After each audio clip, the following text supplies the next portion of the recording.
Hello, everybody. My name is Jens Kruger. I started playing music when I was very young. My parents were from Germany. My mother was from Königsberg, and my father near Hamburg and Hanover.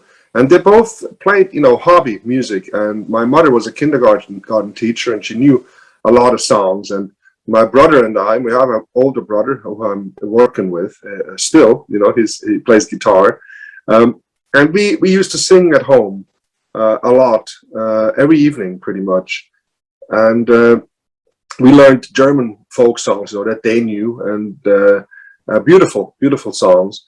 And when I was about 7, 8 years old, I discovered this instrument here, the banjo, which I really started to, I really fell in love with the sound of the banjo. There was just something about it. My father listened to Dixieland music and some country music. We had some Chet Atkins at home and things. And I just thought that sound, connects me to a place, where I could, place my dreams. And I asked my mom if I could have a banjo at one point. And when I was 10 years old, I got a banjo. And pretty much from that day on, I played music before. I played some accordion and guitar, but my background is folk music.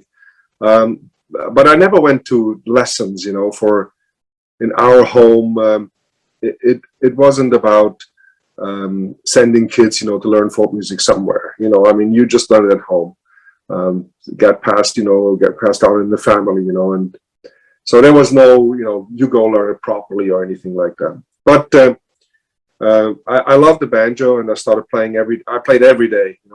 I studied for myself. I went to libraries and got books, but we also had a lot of classical music at home. That we listened to. My father loved Tchaikovsky, and my mother was more Mozart. And of course, Beethoven was omnipresent in our house.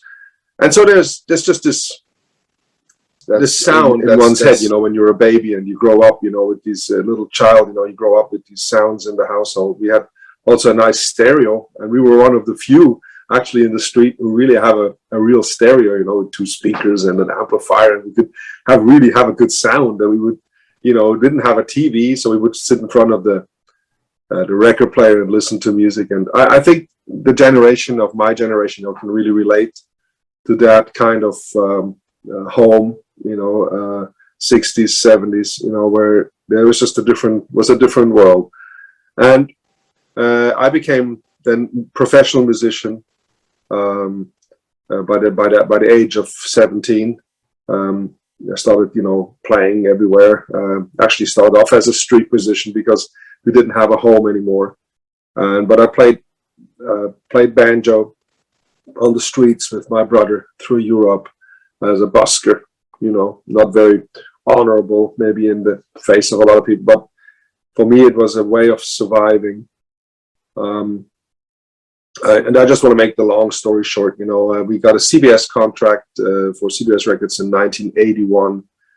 They saw us play on the streets, and then I played in various bands. I also toured in America with a bluegrass musician. His name is Bill Monroe.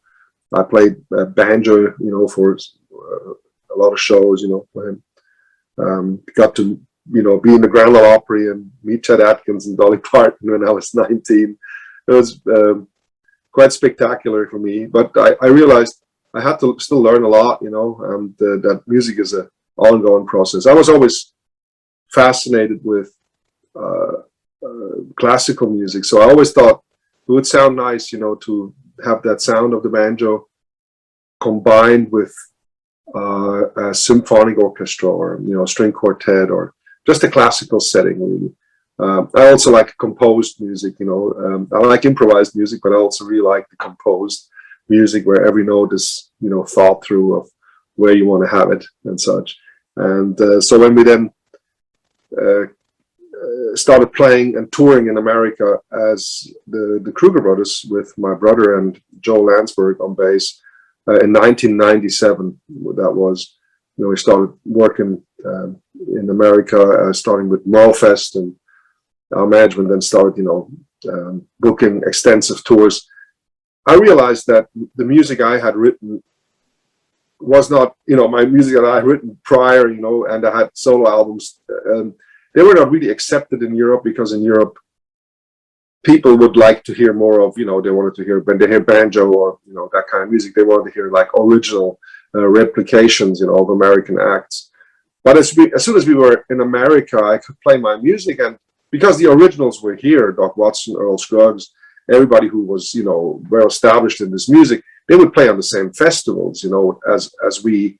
And then we played something different. We played my music, and that actually opened the market for us in America. And also, I expressed the interest in, arranging my music for a symphonic setting and string quartet setting, and the chamber and so forth. And immediately I had interest and commission works, after from Chamber Music America, National Endowment of the Arts, arts councils, Union Pacific, you name it. So they all started, approach me for works that I was doing, and I still continue to do that. We before COVID, of course, we would tour.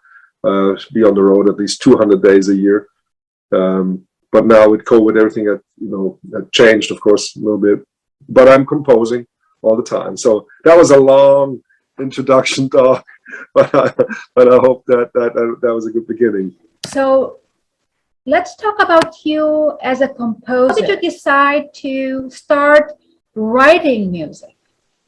It's not a decision, really. It's you hear, there's some musicians who don't need to compose, of course. They really want to know what they're going to do, and they get the sheet music, and they fall in love with the music that they want to play, and they learn it. And that's their world. That's what they want to be, and that's perfectly right. But for me, I was playing my instrument, and I would hear different melodies, different things, different sounds in my head. There was an urge for me to try to sort of play it. And so it wasn't really a decision. It's more something that I just felt I needed to do. And so I started to write, even though there was no market for it. In the early 90s, and I started writing music on a more excessive level, that there was no really need for my music. I had an offer from DDD, an Italian brand that was the record company of Eros Ramazzotti at the point, and they invited me to do a solo album with banjo, just slow banjo, meditative banjo. It sounds like an oxymoron, but it actually works. And so I wrote music for that solo album, and of course that wasn't well received in the country and bluegrass what's folk music circles, because it was different. It was but I nevertheless I stuck to it, and I didn't give up on my inner ideas of music, and started to put them into pieces. And but I needed to know more about the orchestra, of course, and I always had been interested in the arranging, the counterpoint history, and I studied a lot of music theory, always have since I'm a child. Studied lots of jazz, of course, but a lot of classical composition. I bought a lot of books, or went to the library and got books, and studied the arranging.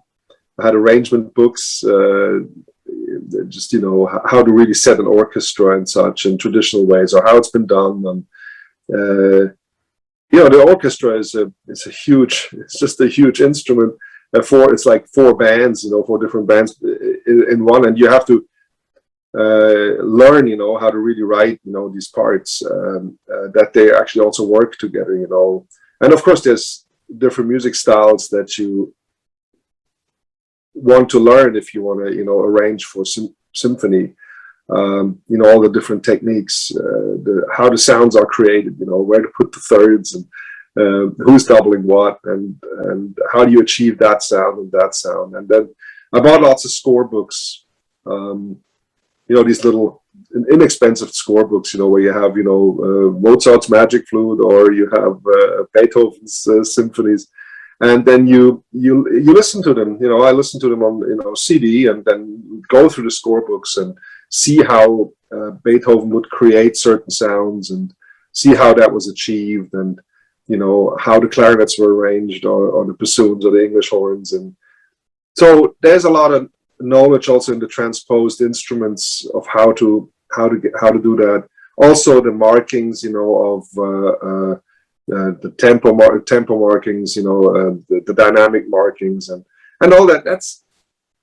I think that's a never-ending process. But it's nice to be able, the most difficult part in music, I think most challenging part of music is the melody. Of course, you cannot make non-melodic music. For instance, in film music, melody most of the time, or what I call content, is not so required. You want to have sounds that create an atmosphere, like an interior, maybe like a wallpaper or furniture, like an architecture. It's not direct content. It's more like an abstract painting. It's not direct content. It's sort of an atmosphere that creates that, where you can't really put your finger on. And in a lot of music, that's the music. The music is that expressive, sort of thing that you cannot really put the finger on. But the content itself, if you really look at musical content, it's like somebody would take you by the hand and lead you through a scene. That would be the melody, and a melody, created out of themes, that maybe develop, that's different. There's different concepts of that. But a melody, is like a sentence of things that sort of make a sense. And there's books, that talk about it, try to explain the melody, the nature of melody. But it is a very individual experience, that sort of is a collective gathering of memories of other melodies you have already heard in your life, or experienced, and they leave little flashes of emotions. And then if you combine them in a way that sort of creates something that can latch on to people's memories without them actually maybe not even knowing, you create a flow of a world, that sort of appears. And to find that, to find a melody, to find that content that you then also really want to arrange and want to, develop and want to do things with, I think that's the most challenging part in composing. And there's various ways, of go about to try to find that. If you're after that content, you could also take a theme like da da dum, and then you take that little theme and you develop it, da da dum, da da da dum, da da dum, da da da dum, and you start to work with that little theme, which is not really a melody. It's a theme development. So it's a different atmosphere. It is also content that leads you, because it has but it's a little different thing than actually a melody, in a sense. But composing is something that interests me a lot. Every day I sit on my instrument or I think of melodies or things that I want to create. So that's become really part of my life, everyday life. Let's talk a little bit about your repertoire. The repertoire, because I'm working in a band, I'm working with my brother. He's a singer and he plays guitar, and we love, we love American folk music. I mean, not per se American folk music. We like folk music in general because it's close to the folks. It's close to people. It's very close to people's emotions, and it's usually filled with people's emotions. Also, in folk music, you talked about simplicity. If a music is too complex, sometimes it's hard to put your own emotions into very complex, structures, or it's going to be hard for a listener to detect the personality through that complex composition. And sometimes just a simple thing that seems like simple, reveals the personality, the emotions, a lot more clear. That's why when you hear somebody, you know, interpret a song that you already know, you don't have to discover the song, but you can discover the person because he's already, because you know the song, but how does that particular person, you know, do the song? And you can discover the person behind that simplicity a lot better. And that's what I like about folk music, because you have, you know, highly complex folk musical trades, you know, that you can do, you know, with the instruments and the voice, whatever. But you still have that material that is so basic that the personality can speak through it so well. That was not something that was like in Vienna classics. That wasn't really something that was much asked for, you know, in a performance. With Beethoven, that changed. You know, at first, you know, Beethoven, they would look down on Beethoven, you know, like he would expose himself too much as a person. You know, it was like, no, you shouldn't do that. You should let the music speak for itself.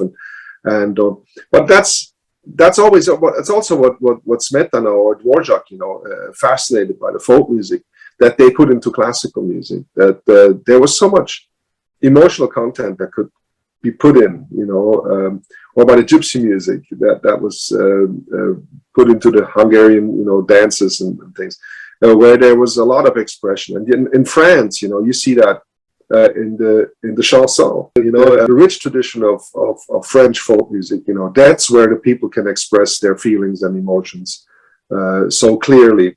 And I think it's nice in my life that I have the opportunity to not be always, let's say, I don't have to be complex always. I can also be simple in a sense, you know, like just a very simple pasta with a very simple sauce. It doesn't need to be always, you know, the most exclusive things. But in these small, seemingly simple movements, that's where you can see the quality of the person who actually plays it. And that's why I like to write passages, you know, where there's room for the interpreter, for me or for Uwe, or, you know, for people. And then, of course, I have the complex, interwoven, you know, musical expression that takes place. And I like both worlds very, very much. You know, let's say if I would be just a classical, not that would be wrong if I say just, if I would be a classical composer, just as classical composer, well, today it's asked, you know, that you always do something that nobody has ever done before. You know, for instance, I did a commission for the Banff Center in Canada, and while I was there, you know, spending some time composing, there was other composers and people who really just make a living not as a performer, but, you know, as a composer. Compose things, and their struggle was, you know, what I saw, that they constantly needed to come up with a way of doing things with the orchestra or the instruments they're writing for, where they could achieve something that nobody else has ever done. You know, creating an emotion that has not been yet discovered, you know, through that instrument, which is a definition of art, of course, that is very legit and the way it's been done. But me as a folk musician, I don't have to worry about, you know, the critics of, oh, he's doing something simple here, and I like to refer a lot, you know, to Arvo Pärt, which I really think is a phenomenon. You know, even Arvo Pärt, you know, as a composer, he was a minimalist that he started off with, and when he then wanted to perform in Switzerland, one of the orchestras in Switzerland said, "No, we're not going to perform Arvo Pärt. He's too simple." You know, that of course is unbelievable. You know, but you know, they got over that. That was really a mistake. You know, that was a press mistake, really, that somebody said. But I thought it was so typical. You know, that there is no simplicity actually. You know, if you take it seriously, there's nothing simple. You know, everything becomes complex. But then, of course, if you know music and you can put it into these score books, you know, if I look through, I just took out, you know, some score books, you know, that I'm writing, and some passages, you know, they look more simple, and and then there's wads of things, that come into place, where it's really taken other steps, into different directions. And I like to have that in the concert, have sort of a balance wheel. I know that you're doing recordings these days. Yes, we have different projects. Sometimes we like to collaborate with other artists. We did a folk music collaboration a few years ago. Then, of course, we do collaborations with string quartets, like the Contrast Quartet that we did several recordings with, or different, orchestras. And now we just did a collaboration with the Kaiser twins. That's a drum and bass twins, actually. They're from Switzerland, and they're very famous. Walter Kaiser, the drummer, he played on all the recordings of Andreas Vollenweider, who is one of the greatest harpists in the world. And so we did a recording session with them in Switzerland that we're finishing up right now here in our studio in North Carolina. And as you can hear, in my English, I'm still struggling with the language. It's my second language, English, so but it works, it's fine. But and we also do live streams, which are, in a sense, recordings. We do a weekly live stream with the Kruger brothers. And if you're interested, you can go to Kruger Brothers, Facebook, and watch some of our live streams where we just have fun. We have a drummer, Jody Call, our bass player, Joel Landsberg, and my brother Uwe is the singer, guitar, and I play banjo, and we talk and we have fun. And we do every week we have a show or two shows. So since COVID lockdown, in March of last year, we recorded 135 hours of live shows out of the studio. And we did also a cooking show, where we play music and we cook, because we used to have, my parents had a restaurant at home, and so my brother was a trained butcher, and so we love to cook. And so we thought, well, while there's lockdown, we can also share some of the recipes, But we work in the studio every day. Actually, today I'm going to record again, Let's talk about the banjo. Yes, why not? The banjo is an instrument that is actually a development out of an instrument out of Africa, which was called the banjar, mainly originated in Senegal, and it would come over with the slaves would come 200 years ago, and they would build their own instruments out of gourds and or an old drum, and then they put a neck on it, and they put of course goat skin or something on it. And there was a man, his name was Joel Sweeney. He had a niece. Joel Sweeney was a violin builder, and he took his niece to the dances where the slaves could gather and be together. Very sad story actually, Paul, but they would play this instrument, and he would build her one, and that was actually the beginning of the American sort of banjo, when you say. But a lot of banjos were played in the Dixieland style, whereas like stuff like strumming and such. But then there was a style I can show you. I have to stand up so you can see it maybe a little bit better. There's a style where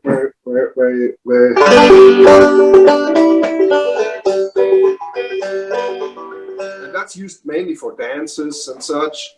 And then later there was a style where you use these sort of what you call finger picks. You put metal things on your fingers like that, and then you can pluck the strings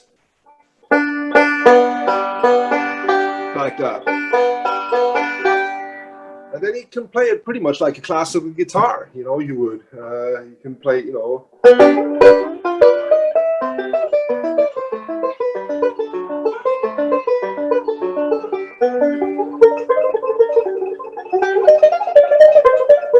so So you can do.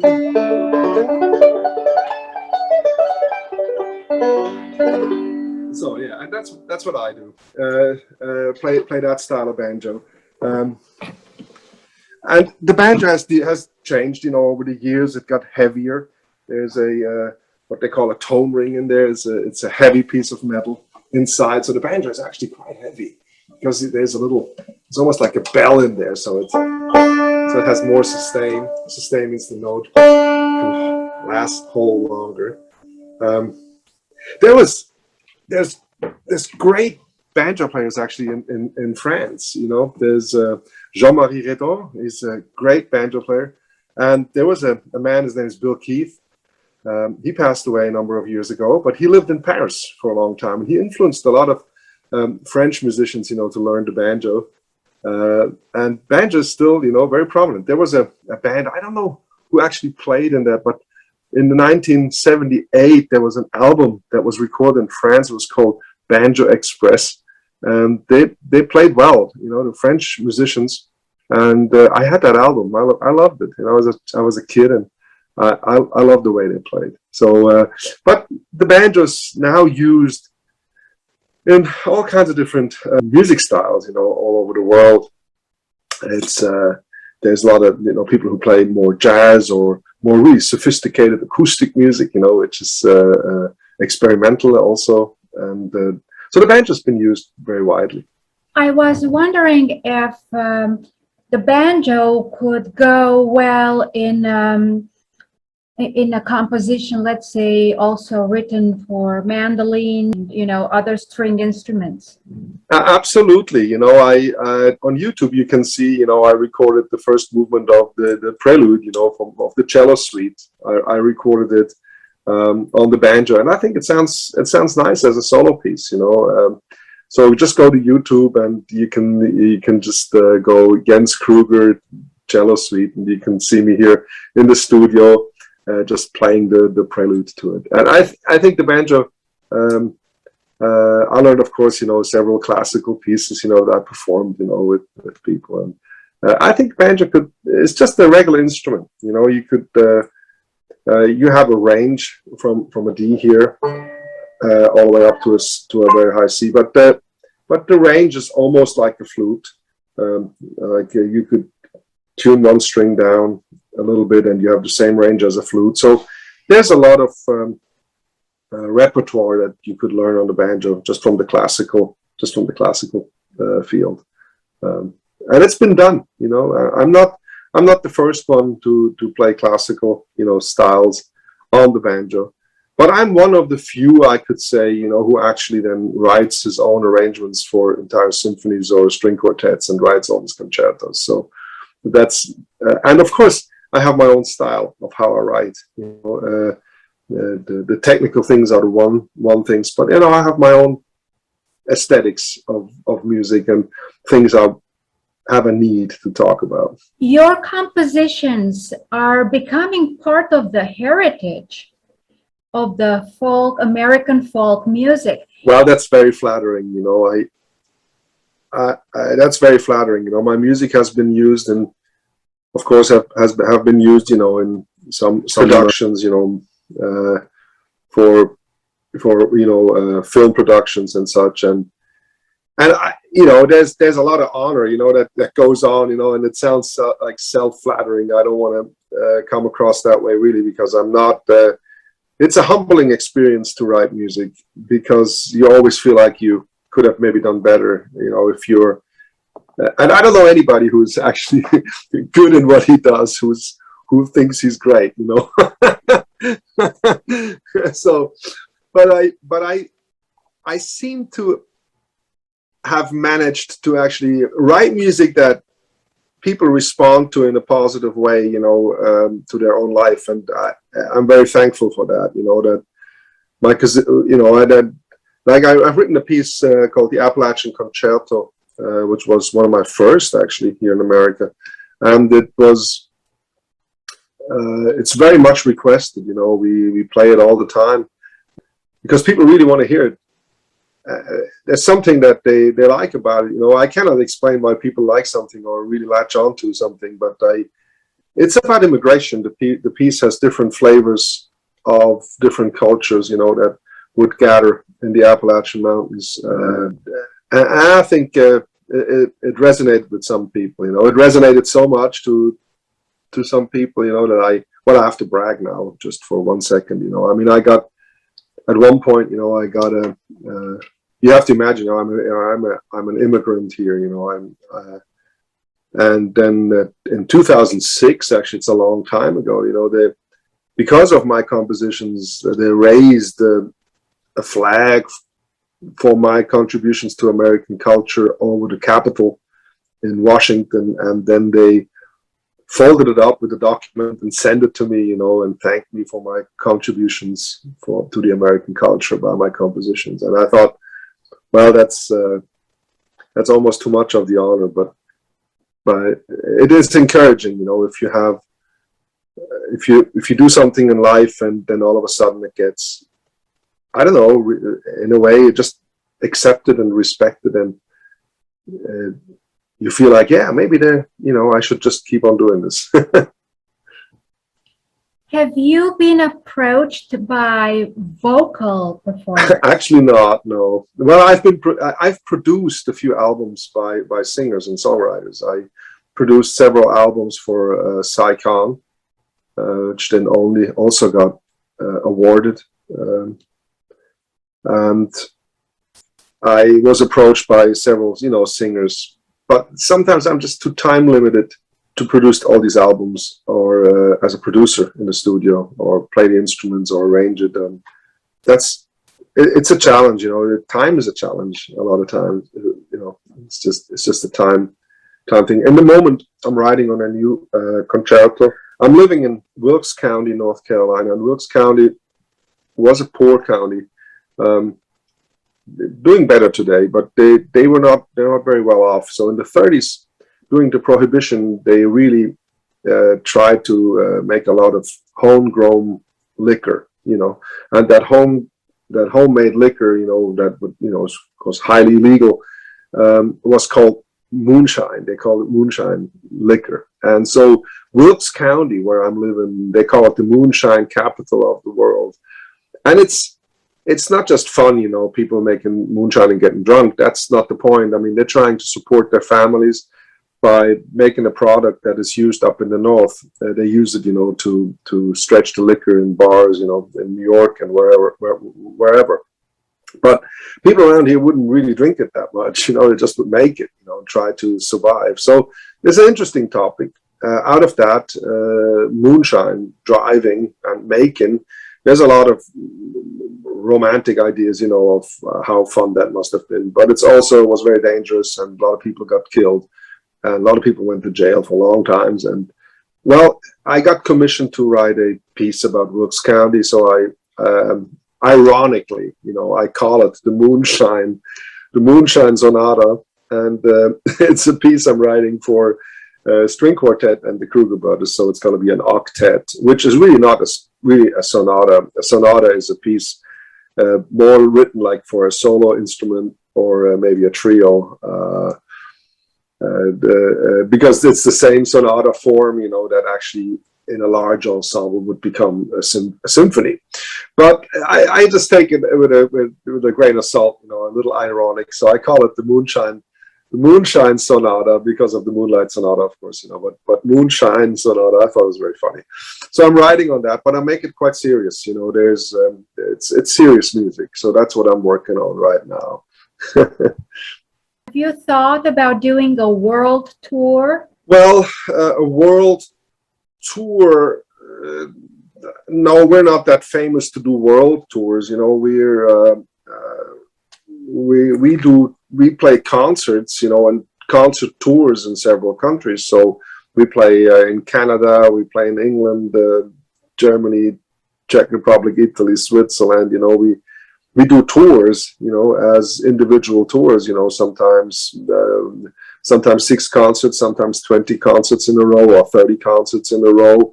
But they wouldn't stretch, as one tour going around the world. That bands, huge bands, who are pop stars, you know, they would do that, but not bands like us, you know. And we would go to Australia and play, you know, 8 shows, or we go to, like I said, you know, we go to Canada and do, you know, 10, 12 shows in a row or something.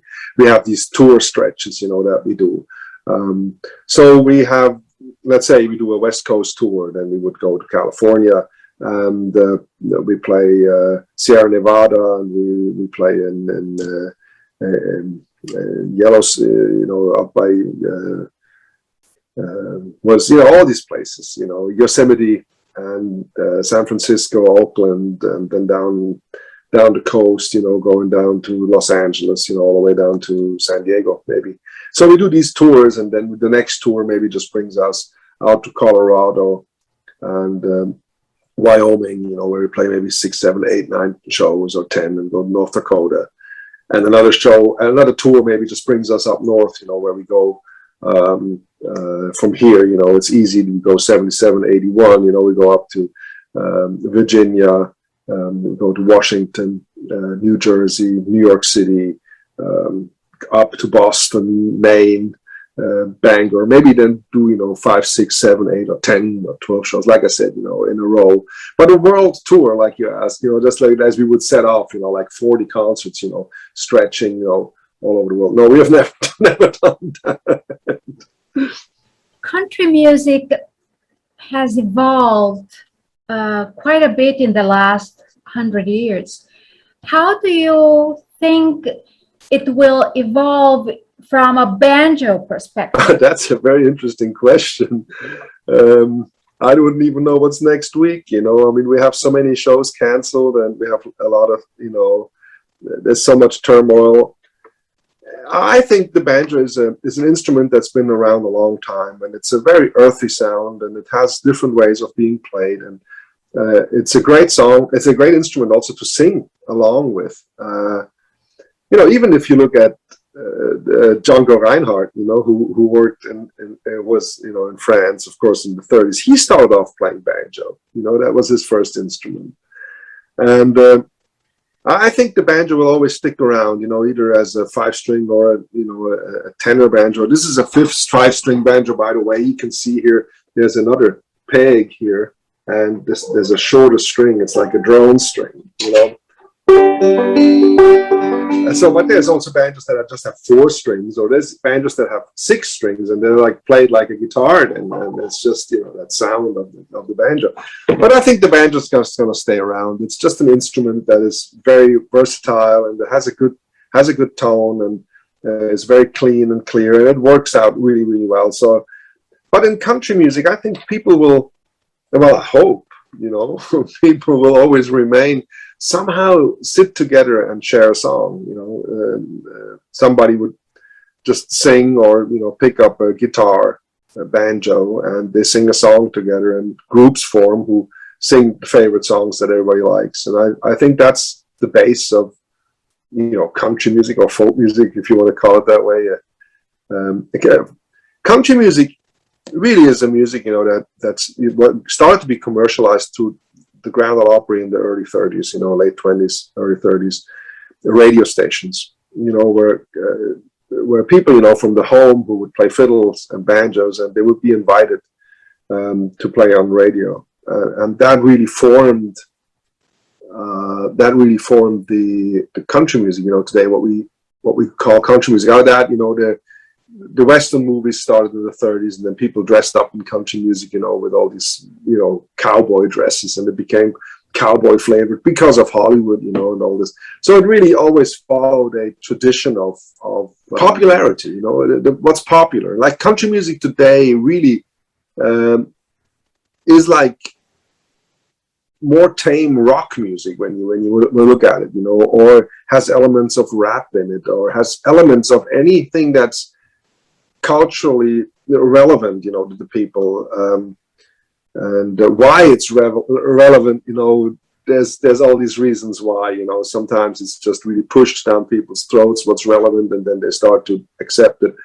It's just a market, or it's something that really touches people, you know, on a heart level, you know, that they just really need. So it's always a mixture of these two. And country music always follows what's popular, always a little bit behind, I think. And I think country music will continue to do that.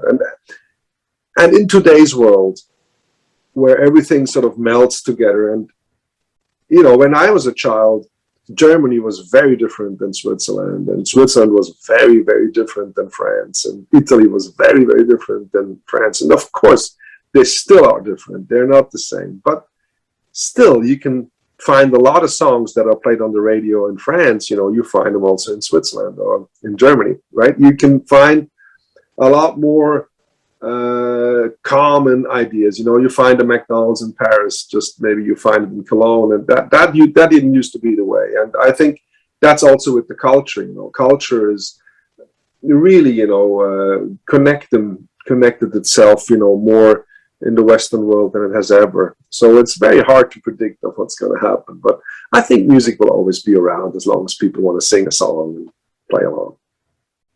Let's talk about the manufacturer. Who makes these instruments, and do you prefer certain manufacturers? The instrument is traditionally made, of course, it was made in America, and of course there were a lot of imports, cheaper instruments, made overseas in Japan and Korea and such, and they're sometimes pretty good quality, but a lot of times they're not. So for a professional musician, you need an instrument that really holds up and is a good quality instrument. I'm working with a company out of San Diego. They're called Deering Banjo Company, and they really build fantastic instruments, and we work together on instruments, and they especially can help me if I have a failure, like a fret's coming out or something's breaking, and they support me, and I play their instruments. It's a very, very fine instrument, very well made. With instruments, there's good makers, in the world who make good banjos. Actually, also in France, Belgium, Germany, England, Czech Republic, everywhere. But the problem as a professional musician, I need a reliable source of help if I need an instrument sent somewhere because my instrument broke on the airport or airplane, or I just need a company I can really rely on and work with and get the support that I need, if something happens, So for me, Deering, they also became great friends. So I work with Deering, and they make fantastic. I mean, they really make world class. They're the biggest banjo company in the world today, and they're fantastic. They really are. Mr. Kruger, you are a teacher as well. You are running or co-running the academy, the Kruger Academy. Would you like to talk about the school, please? I always thought I always gave lessons, ever since I started actually being a professional musician. I always gave some lessons. And when I was younger, I was giving more lessons. I had more students. But then when I was touring a lot, I just couldn't. And so I was starting to be a freelance teacher, people would hire me for their music academies. They would have music camps like Steve Kaufman Camp or Midwest Banjo Camp, and all that. Or I would be a guest teacher at the Berklee School of Music in Boston, or all kinds of music schools in California, and where they would invite me, and I would talk about several banjo related or composition related topics. That also became difficult because as soon as I would block myself off that time, then the band would stand still. I would take a weekend and would go teach, and then the entire band would be out of work for that time. So I would. So we decided, let's do our own academy. So about 8 years ago, we started our own academy. We always have around 80, 90 people that sign up to come to learn from us. And it's a great way. It's a whole weekend, from Thursday afternoon till Sunday afternoon. And we talk about music. People get to jam, we're together. And unfortunately, we just had to cancel it. We had the academy now planned for the 2nd of October weekend, and but the situation here last night, called out the state of emergency for North Carolina because we have so many COVID spikes, and so we, as a being responsible, for a academy, we just had to cancel it. But we're gonna, just do it in the springtime when it's probably, hopefully, more safe and people don't have to worry that much anymore. Of course, we're all vaccinated, but it's just still a problem. The academy, but teaching is something that I really enjoy because if you look at 800 years of music history and music theory, it's very difficult sometimes, for people who start playing, what shall I learn? What is important? What is essential? What do I need to know? And of course, that's individual too, but I have a pretty good idea if somebody talks to me of what he would like to do. When somebody says, I would like to play the instrument and go to a jam session, that means, getting together with other people and just sort of play songs and just be able to play. Well, he doesn't need to know as much as somebody who says, I want to be a jazz musician, or I want to do this as a professional musician, and maybe it needs practical skills. And I like to help people discover that music theory is based also on what you want to achieve, what you need to know. Because, as a German approach would be like, you learn everything and then you choose, but not everybody has the time to put, 10 years of intense learning into something, every 8 hours to just go out and have some fun, and I think there needs to be a balance, of that. And because I've been playing music for so long and I know both sides. I know the side of the classical music, of the intense training to be perfect, and intense training of, observation, and the other side of actually people who don't know that much but actually really play great music in another way. So I know both worlds, and I think that's a lot of fun and the challenge, to teach, and I love that. I really do. For people who want to purchase your music, or how can they find you? How can they find your music? Well, they just go to our homepage, Kruger Brothers, KrugerBrothers.com. That's easy, just Kruger Brothers. Just Google Kruger Brothers, like Kruger, Kruger Brothers. No U dots. In Germany, we still had, the umlaut, the Kruger Brothers. But here in America, we had to let that go. So it's just Kruger Brothers. And if you go there, you can go to our homepage and you can find more, about, we have, I think, about 17, 18 CDs, maybe different ones, in our catalog, or you can download the music, or you can just go to Spotify and find us and listen to some of our music. I mean, it would be great. I mean, I would love to come to France to play. We're just recording a song with Adamo right now. You have done such an amazing transformation from a European boy performing in the streets to a composer who has done major contributions to American culture. How do you feel about that, looking back? Tell you the truth, Maria, I don't look back that much. I'm just happy, really, I was able to get my kids through college with what I do, support my life and pursue my dream and go on. I think I'm thankful for more of the support. When I was a kid, everybody told me, you will never be able to survive playing banjo, or why would you play banjo? Why don't you learn a real profession? And actually, tell you the truth, I sometimes think maybe they were all right. Maybe I don't know. It wasn't an easy life so far, because I worked a lot, many hours alone, in airplanes and on the road, or countless hotel rooms, and in my room composing or working on my things. It's different, it's a life, but also I met a lot of great people, and a lot of a lot of things. I got a lot of awards, that were given to me, or in Hall of Fame inductions, and all kinds of things. But these things were never, they were never important to me. But looking back, actually, when I get something like that, an award or induction in the Hall of Fame and things, in that moment, I feel like, wow, this is nice. This is beautiful. It's also, but then I have to go on stage. I have to go say something, and I don't really feel. Not that I'm not proud of what I've done, but I don't know. It just feels. It is nice, but I'm not like, hey, wow, look at what I've done, or that has never been me. I look forward for the new things.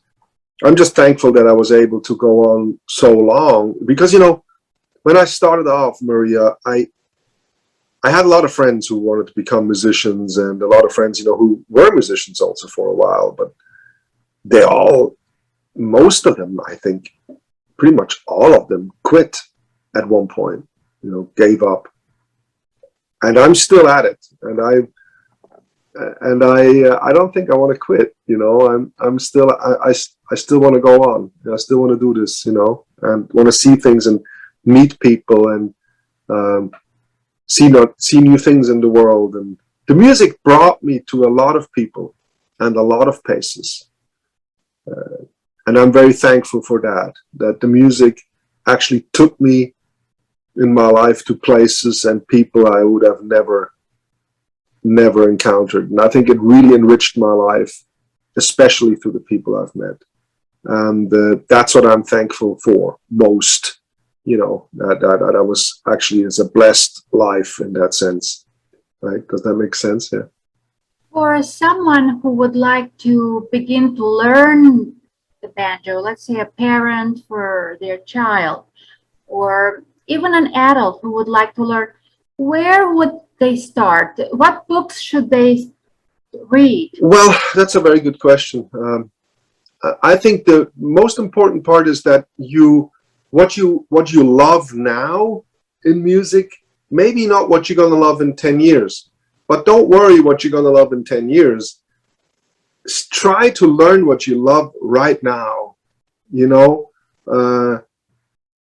It's like people told me, when I was a kid, okay, if you want to learn the banjo, why don't you learn the guitar first? No, I want to learn the banjo, so learn the banjo. You don't have to.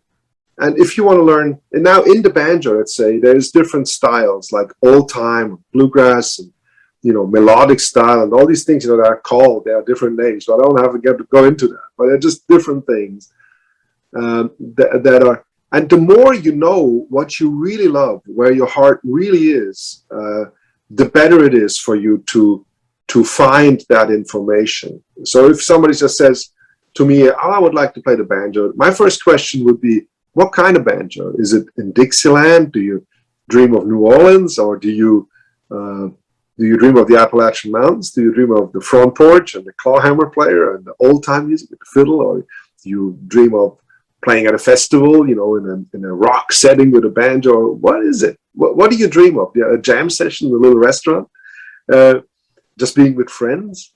What do you dream of? And the better you know that, the better.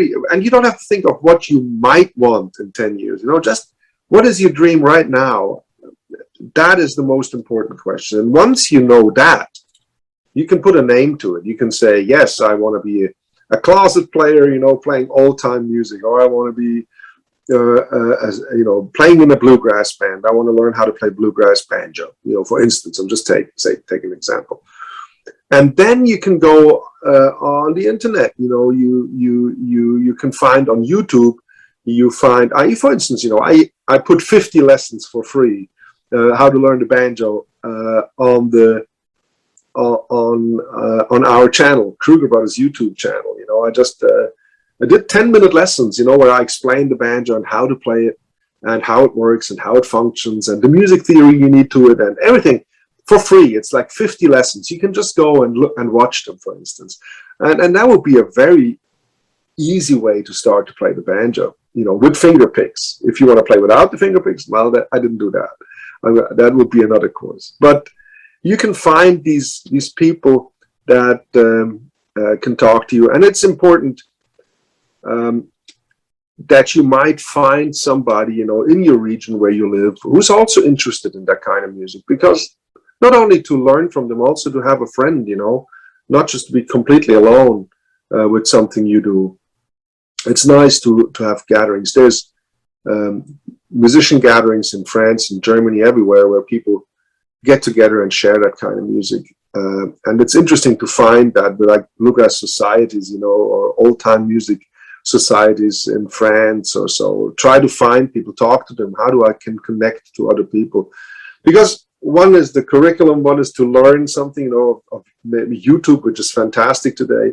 And the other thing is that you are with somebody, that you have a little surrounding of people, that sort of share a similar dream. And I think that's very motivating and very important.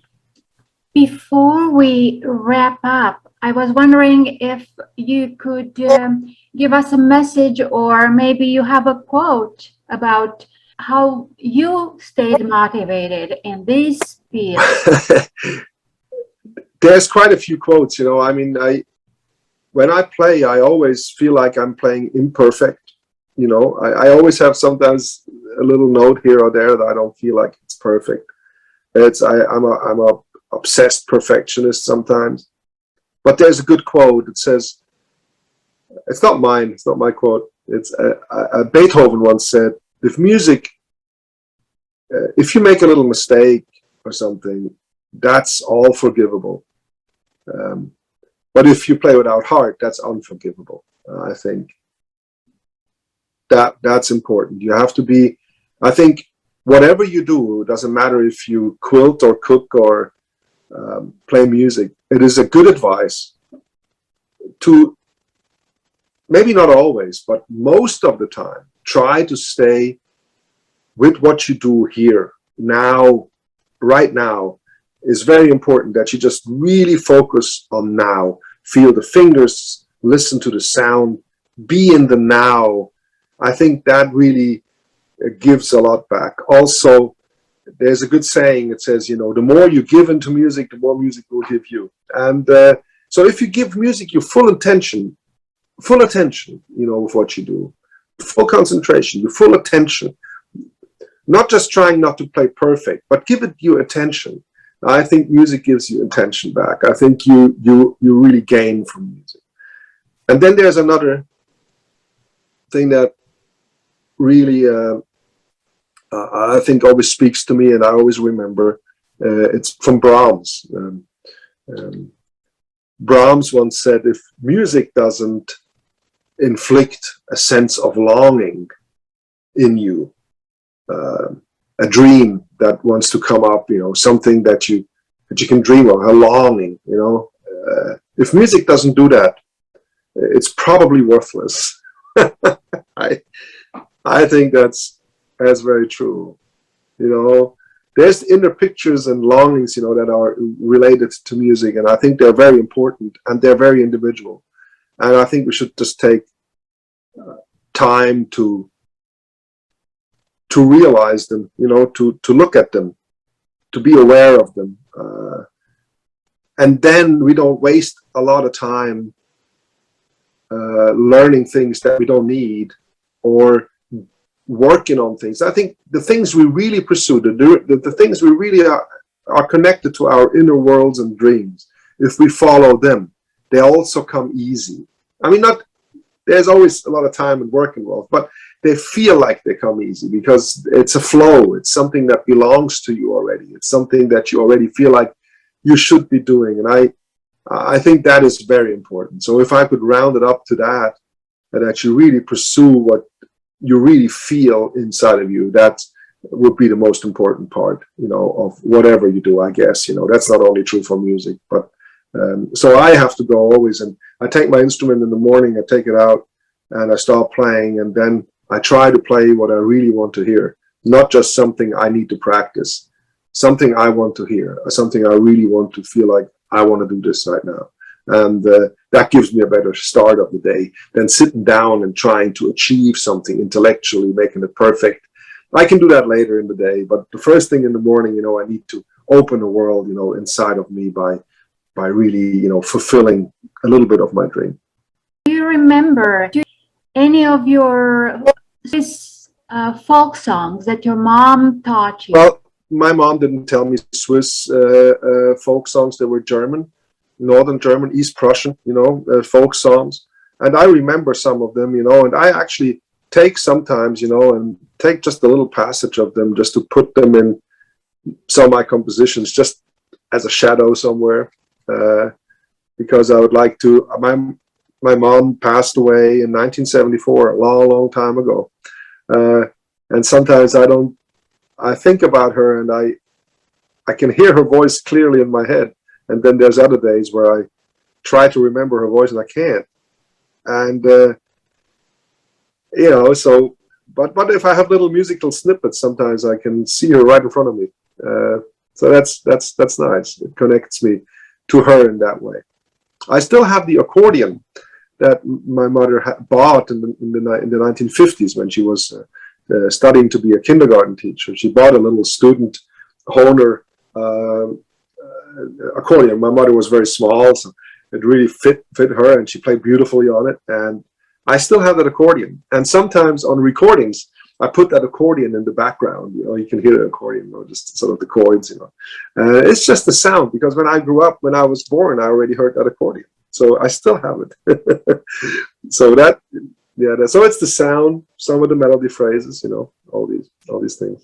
There's one that's actually not. I just play a little melody part of just a little for my father. My father had a beautiful one of my favorite tunes. That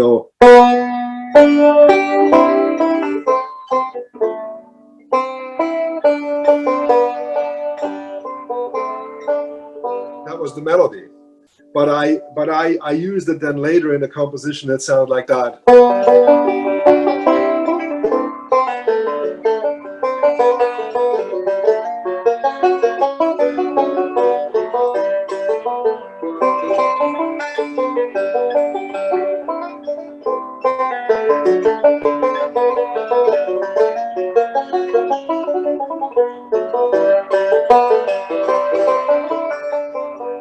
So you can imagine that I use these little melody snippets and put that in there. Sometimes.